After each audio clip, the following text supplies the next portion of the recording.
যত দিন যাচ্ছে নিয়োগ দুর্নীতির আরো নতুন নতুন তথ্য সিবিআইয়ের হাতে চলে আসছে এবং সিবিআই সেটা প্রকাশ করে দিচ্ছে।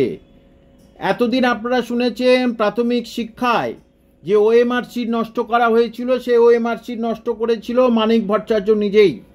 এখন ছিল যে স্কুল সার্ভিস কমিশন তথা গ্রুপ সি, গ্রুপ ডি, নবম, দশম, একাদশ, দ্বাদশ 2016 সেটাতে কিছু তথ্য থাকলো, কিছু তথ্য নাই।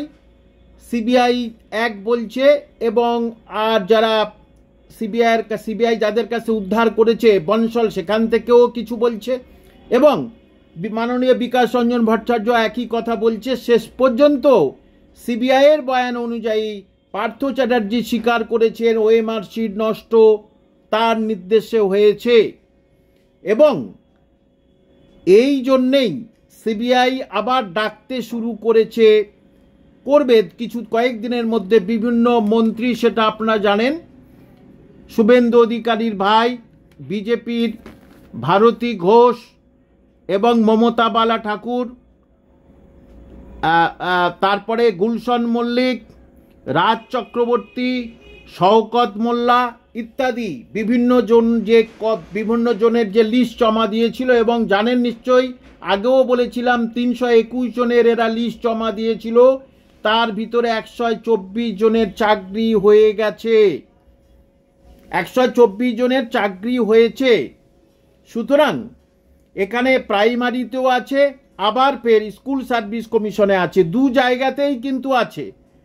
ভাববেন না শুধু যে স্কুল সার্ভিস কমিশন আছে বা প্রাইমারিতে আছে, যে যেখানে চিঠি চাপাটি করেছে, 2-3 জায়গায় চিঠি চাপাটি করেছে, সেটা সিবিআইয়ের হাতে চলে এসেছে। এখন প্রশ্ন, সেই প্রশ্নটা বারবারই করছি যে তাহলে যারা সত্যি সত্যি যোগ্য, যারা আজকের বঞ্চিত যোগ্য, তাদের কি হবে? তাদের জন্যে সিবিআই কি করতে পারলো? তাদের জন্যে মহামান্য আদালত কি বা করলো? বা যারা রিজার্ভে আছে তাদের জন্য কি হবে? বা আর যে 2012, 14, 16 যে প্রাইমারি টেট যেগুলো হয়েছিল সেগুলোতে যে দুর্নীতি হয়েছে সেগুলোর কি হবে? এবং বর্তমানে দেখেছেন পুলিশের থেকে শিক্ষা, বেশ কিছু জায়গায় আবার চিঠি চাপাটি শুরু করে দিয়েছে পুলিশ প্রশাসন, গোয়েন্দা বিভাগ, যে কিছু জেনারেল তারা এসসি হয়েছে, আবার কিছু জেনারেল তারা এসটি হয়েছে, সেটা আপনারা নিশ্চিত জানেন, সেটাও হয়েছে। যে সুতরাং এবং আবার আজকের মাদ্রাসা আপার প্রাইমারি টেটে স্থগিতাদেশ দিয়ে দিল যে আমরা না বলা পর্যন্ত কিন্তু আপাতত 1 মে পর্যন্ত কোনো রেজাল্ট বার করবেন না। নবম দশম নিয়ে কোর্ট আর কোনো মাথা ঘামায়নি। সুতরাং মাদ্রাসার ক্ষেত্রেও দেখা যাচ্ছে জটলা দেখা দিল। একটা মাত্র নিয়োগ, সেটা হচ্ছে সবার পক্ষে মঙ্গলজনক ছিল, সেটা মাদ্রাসা, সেটাতেও কিন্তু স্থগিতাদেশ পেয়ে গেল।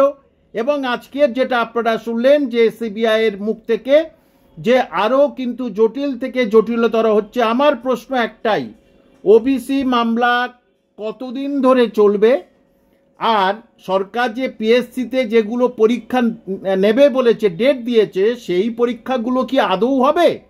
যতক্ষণ না ওবিসি মামলা না মিটবে, তাহলে কি সরকার এই সব ছাত্রছাত্রীদের মন পাওয়ার জন্য বলেছে, নতুন চাকরি প্রার্থীদের মন পাওয়ার জন্যই বলেছে? নিশ্চয়ই না।